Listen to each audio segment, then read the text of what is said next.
Hi, this is Dr. Mark Hyman. Welcome to my weekly house call, your chance to ask me your questions.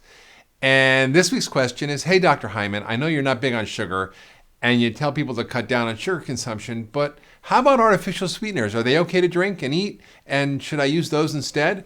Well, sadly, the answer is a big fat no. And here's the reason. There's been mounds of research that artificial sweeteners, both in human studies, animal studies, experimental studies, population studies, is bad news. So let me share with you what's going on. First, they've been linked to obesity. There's been a dramatic increase in obesity with the use of artificial sweeteners. One study of 400 people found that their belly size, the middle, increased by 5 times for those who drank 2 diet sodas a day. It also increases the risk of obesity and weight gain dramatically. It even increased the risk of diabetes. One large study of 66,000 women in Europe found that those who had 1 diet soda a day increased their risk by 33%. And if you had 2, your risk went up of 66% to get diabetes. That's very significant. So number 1, it makes you fat. Number 2, it does it by rewiring and screwing up your brain chemistry and your metabolism. So what happens when you have an artificial sweetener? Well, they stimulate your taste buds, and they're 1,000 times sweeter than regular sugar. And they promote this response in the body that confuses it. It makes it think sugar's on the way, but it's not really coming, and what's going on? And a whole series of things happen that are really bad. 1, it slows your metabolism down. So you literally slow your metabolism, slow your body temperature. They've done this in experiments in rats. 2, you get super hungry. So humans and animals fed artificial sweeteners eat way more food and way more sugar and way more carbs just because they're overstimulated by the sugar, and it makes them hungry.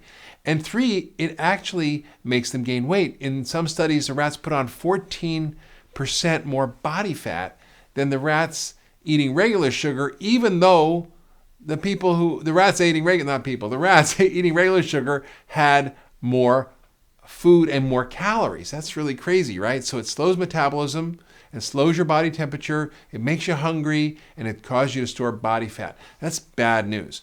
So things like aspartame and NutraSweet and Splenda, sucralose and all the sugar alcohols and the stevias and the natural sweeteners, all of them are kind of the same. Stevia might be a little bit better, and a little bit of it I'm okay with, but it's not like it's unlimited.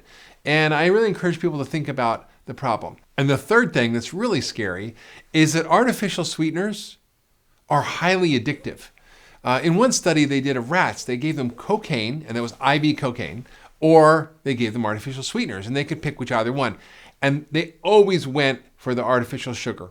They always went for it. In fact, they worked 8 times harder to get the artificial sweeteners than they did the cocaine. And if they were already addicted to cocaine, guess what? They went for the artificial sweeteners.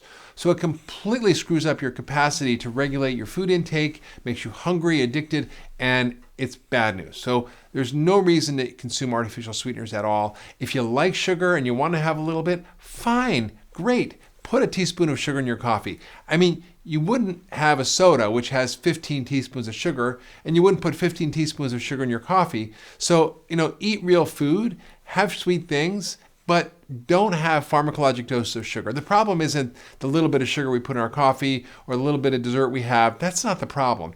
It's the sugar that's added to our food. 80% of processed foods have added sugar, including things like ketchup and salad dressing and tomato sauce. I mean, your Prego tomato sauce has more sugar in a serving of tomato sauce than 2 Oreo cookies. One Yoplait yogurt, which is like a breakfast yogurt, has more sugar than a can of Coke. It's frightening. So it's not breakfast, it's dessert. So you really don't want to have processed foods with added sugar. You want to have real food. So if you want to have real food, don't eat artificial sweeteners with it. Eat real food. Add sugar to your food. But it's not the sugar that you add that's the problem. It's the sugar that's added. That's the key. Not the 152 pounds of sugar that's added to our diet every year by the food industry. It's just what you add that's okay. So think of sugar as a recreational drug, right? It's something you would enjoy from time to time. It's like you have a glass of wine or a glass of tequila, but you wouldn't have tequila for breakfast, lunch, and dinner. Or wine, some people do, but he wouldn't have wine for breakfast, lunch, and dinner, you would use it as a recreational substance that you know it's powerful, you know it's strong, and you have it in limited amounts. Same for sugar. So if you want to stay healthy, if you want to lose weight, if you want to avoid diabetes, if you want to reduce your food intake overall, eat real sugar in moderation, like a recreational drug, and stay away from artificial sweeteners completely. Now, if you want to have a little stevia, okay, but little is the operative word there. And if you enjoyed this video, I encourage you to share it with your friends and family on Facebook and Twitter and your social media. If you loved it, I'd encourage you to sign up for my weekly newsletter at drhyman.com. And also, I want you to submit your questions at drhyman.com. So next week, I may make a house call to you.